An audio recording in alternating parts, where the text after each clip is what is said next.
cramp. Ah. Oh, you're filming? I don't even know what I'm gonna say yet.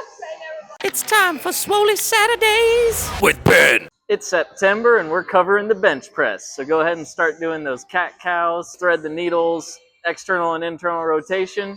Let's go ahead and get warmed up and ready to start benching. So we need to warm up our rotator cuff in particular, especially if we're gonna be doing some heavy weight on the flat bench press. I want you to grab one of our dowel rods here. You can do this with a PVC pipe as well. You're gonna go ahead and put your arm at a 90-degree angle, and with the bottom hand, put this stick around the outside of the bicep, and then bring your hand over top of it. I want you to pull the bottom of the stick and push against it with your upper hand at the same time. So you should be having a push-pull here and a little bit of tension across the bar and across your arm. And then I want you to let the lower pulling side win. So you're gonna slowly rotate your hand downward. It's going to cause a stretch through the rotator cuff and also through the top of your neck and top of your trap. So next we're going to do what's called the doorway stretch. This is for your pec minor. It's this little muscle that runs right up and connects to your shoulder. A lot of times this guy gets really tight, so we want to make sure that we stretch it out. That way it's moving properly before we bench. So you're going to find a nice sturdy pole. You're going to put your arm at a 90-degree angle so that your tricep is parallel with the floor. And then I want you to step forward with your arm against that pole as far as you can until you feel a stretch through your chest.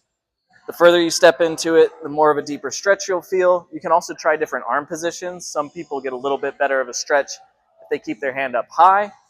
So one of the things that a lot of people forget is that when they're benching, they need their shoulders to be retracted and depressed. So we want your shoulders pushed back and down. You can attach a medium band to kind of any heavy object in the gym.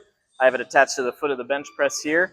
And then I just want you to practice pulling those elbows behind you, keeping that chest nice and tall. What this is going to do is give you some feedback through your lats and through your shoulders about whether you're letting your shoulders come up in the bench press or whether you're keeping them down and back. We want to make sure that we're keeping them down and back the whole time. This keeps our shoulders safe and in the proper position. So doing some light banded rows, about 15 of them before you bench, will give you that feedback that you need. All right, now we got you guys warmed up, stretched for the bench press. Next week, we'll cover the proper setup for the movement. And then following that, we'll cover how to actually perform the bench press. So follow along for some more tips. As always, let us know in the comments what you want us to cover in these Saturday videos. And we'll see you guys next week.